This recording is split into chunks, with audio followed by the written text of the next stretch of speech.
Want to track every dollar spent on your Amex in real time? Spending alerts turn your phone into a 24/7 security and budgeting guard. Welcome back to Guide with Samuel. Open the Amex app and go to Account, greater than, Alerts and Notifications. Here, you can customize a variety of alerts. You can set transaction alerts for every purchase, or only those over a certain amount, like $10 or $100.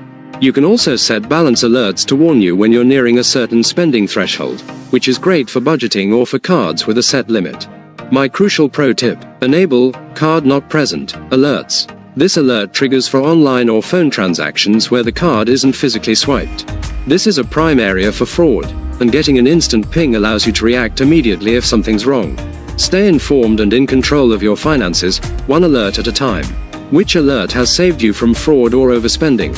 For more tips on financial security, hit subscribe. Thanks for watching. I'm Samuel, and I'll see you next time.